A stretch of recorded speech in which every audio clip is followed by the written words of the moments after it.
लग्नाच्या 3 वर्षानंतरचा हा माझा पहिला बाळ आहे. तुम्हाला माहीतच असेल, मी जेव्हा प्रेग्नंट होती, म्हणजे कामाला जात होती, तेव्हा मी व्हिडिओ बनवायची आणि मध्ये गॅप पडला आहे. 5 महिने उलटून गेले आहे, मी व्हिडिओ नाही बनवला होता.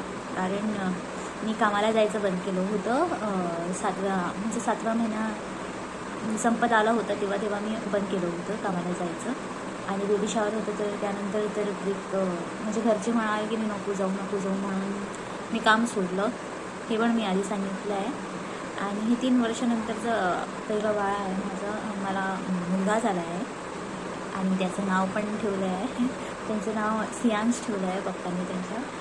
आणि आणखी काय सांगायचं म्हणजे सिम्पल छोटंसंच केलं आम्ही हा वारसा वगैरे.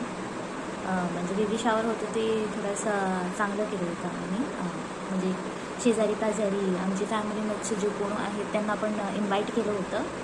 आणि म्हणजे बारशाला आम्ही फक्त मोजके म्हणजे माझ्या घरचे म्हणजे माझे मम्मी पप्पा, 4 बहिणी आणि माझे चुलत भाऊ एवढ्यांना इन्व्हाइट केलं होतं. आणि एक मैत्रीण होती आणि त्याची बहीण, त्यांना इन्व्हाइट केलं होतं एवढंच लोकांना. बाकी सियांशच्या पप्पांच्या साईडमधून काही मोजकेच लोक आले होते. म्हणजे रिलेटिव्स वगैरे त्यांना जास्त इन्व्हाइट नाही केलं यांनी. पाऊस पण पडत होता आणि जेवणाची जी ऑर्डर आम्ही बाहेर देणार होतो तर ती कॅन्सल झाली. कारण खूप कमी लोकांना इन्व्हाइट करायचं होतं. कारण आम्ही तो माटव घालतात ना बाहेर, तो घालू शकत नव्हतो. कारण पाऊस तर एकदम जोरात पडत होतं. मग ती अरेंजमेंट नाही होऊ शकल्या म्हणून आम्ही छोटासा केलं. पाळणं पण आम्ही शेजाऱ्याचं मागून आणलं होतं. विचार केलं होतं की आधी तर ते म्हणाले होते होम घालतात ना 11व्या दिवशी, त्या दिवशीच आम्ही म्हटलं की नको, उद्या नको घालूया 12व्या दिवशी. कारण काहीच तयारी नव्हती. एकतर ऑपरेशन झालं माझं, म्हणून तुम्हाला पिन तर माहीतच असेल कसं काय असतं ते दिवस. तेवढं पण नव्हतं. पण 11व्या दिवशी मी खाली बसून वगैरे सगळं ते काही विधी होते ते पार पाडल्या मी. असं नाही की खुर्चीवर बसून होत होतं माझ्याशी, लेकिन पण ती तयारी नव्हती ना. म्हणजे साफसफाई असू दे किंवा काही घरात आणायचं होतं ते वगैरे. आता कुठेतरी शुद्धीकरण केलं होतं, तर म्हटलं की नंतर करू ते.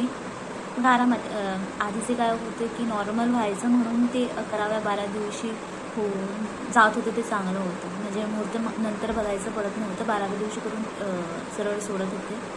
मग महिन्यानंतर ते मुहूर्त वगैरे बघायचं असतं काहीतरी ते. मग महिन्यानंतर म्हणजे आम्ही 24 तारीखला काय झालं, ह्याची बर्थ डेट आहे 24 आणि त्या दिवशी होती माझ्या आत्याच्या मुलीचं लग्न. तर ते पॉसिबल नव्हतं त्या दिवशी त्याच्या आधी, कारण मामा बिझी होते ना.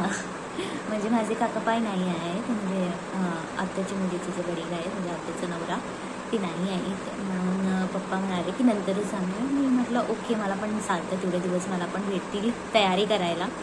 तर मग अशी करून आम्ही तयारी केली. छोटंसं बारसं त्याचं मी फोटोज वगैरे पण टाकते आहे बघायला. म्हणजे माझे बेबी शॉवर कसं झालं, मग बेबीच्या पाण्यातले फोटोज वगैरे.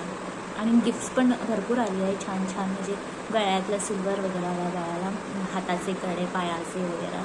आणि मूज म्हणजे कमरेमध्ये घालतात ते, मग सोन्याचे काही इयरिंग्स आली आहे. म्हणजे माझ्या पप्पांनी आजीनी गिफ्ट केले. खूप खुश आहेत सगळे. सध्या मी बाळाला माझ्याकडेच ठेवते आहे. म्हणजे मी अजून माहेरी नाही गेली आहे.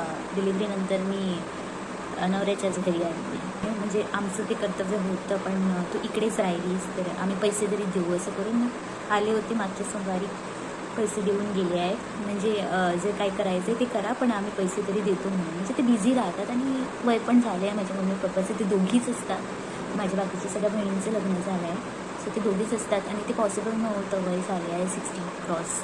तर मग मला पण चांगलं नाही वाटत. म्हणजे सियांश जर आजारी पडला तर लगेच धावपळ नको आहे.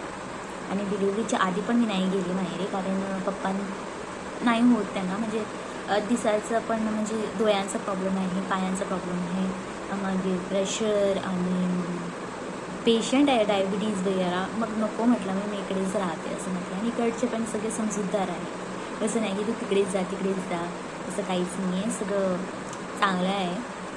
म्हणजे मी नवीन मम्मी झाली आहे ना, तर मग मला ते हे होत नाही आहे की बाळाला मी कुणालाच देत नाही हातामध्ये. ते बाळाला म्हणजे असं असं हलवू नको, असं हलवा, असं वगैरे माझं जास्त होते. ओव्हर प्रोटेक्टिव्ह झाली आहे. मला ते कळतं की मी नको बोलू, चुप पण आई आहे ना, तर कधी कधी बोलून जाते आणि ते थोड्यांना नाही आवडत.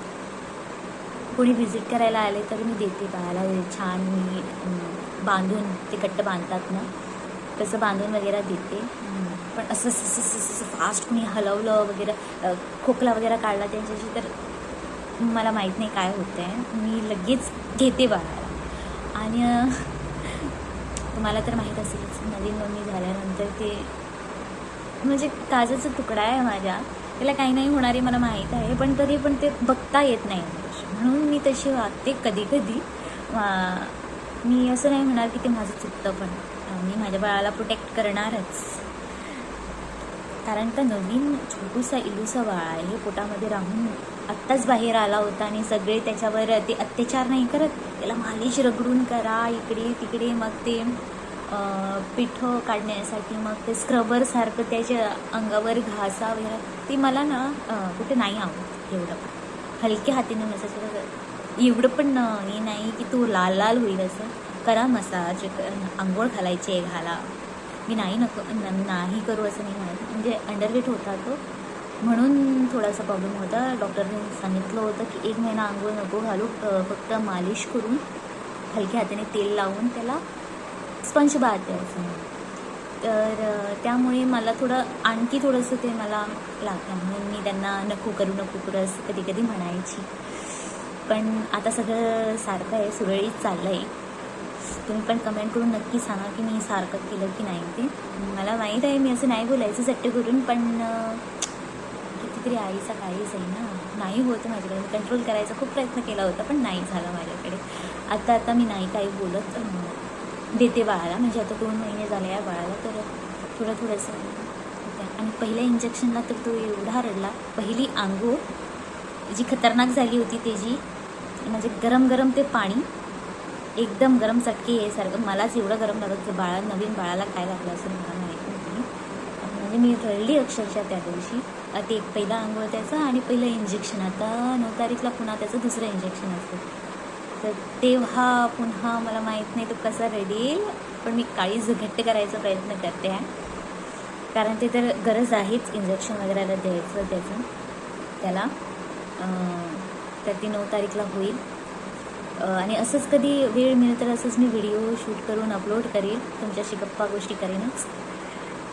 आता मला वाटतं 9 मिनटं झाली आहे, मी बोलता मी सगळं सांगितलं आहे, तरी पण खूप काही गोष्टी आहेत जी डिटेल्समध्ये नाही सांगितल्या अजून. कधीतरी होईलच आमच्या गप्पा गोष्टी. आता थोडंसं सियांश झोपला आहे म्हणून बोलायला भेटलं मला, तर असंच कधी मिळेल मला बोलायला तर मी नक्की तुम्हाला सगळं काही सांगेन माझ्या गोष्टी. म्हणजे एक मित्रमैत्रीण असतात, भाऊ बहीण असतात, असं मी तुमच्यासोबत बोलेन. तर आत्ताचा व्हिडिओ मी इकडेच संपवते आणि भेटू लगेच कधीतरी. उद्याच असं नाही म्हणणार, कारण बाळाच्या मूडवर डिपेंड आहे, माझ्या पण नाही, बाळाच्या मूडवर डिपेंड. तो गार झोपला की ना मला असं सगळं काही शांत मिळाला की मी बोलू शकते, नाही तर मला माहीत असेलच, नवीन मम्मीजला माहीत असेलच कसं काय वेळ नाही मिळत, ते खायला कधी वेळ नाही मिळत. तर आजचा व्हिडिओ मी इकडेच संपवते, तर पुन्हा लगेच कधीतरी भेटू आम्ही. आणि इन टच राहा. नवीन असाल तर सबस्क्राईब जरूर करा. आता तुमच्या सपोर्टची तर खूपच गरज आहे. काम वगैरे सपोज सोडलं आहे आम्ही, सगळं मराठी पण शुद्ध करायला पाहिजे. म्हणजे असं कधी स्ट्राईक होतं मला की लगेच लक्षात येतं माझ्या की हां हे शब्द चुकले. तसं मी मोबाईलवर ना कधी असं फ्री टाईम मिळाला ना 1-2 मिनटं तरी मी बघते ते शब्द, हिंदी, मराठी, इंग्लिश, हे सगळे शब्द शिकून येते. मग नंतर श्रेयांशला पण शिकवायचं आहे ना, हुशार झालं पाहिजे का. तर चला मग, बाय.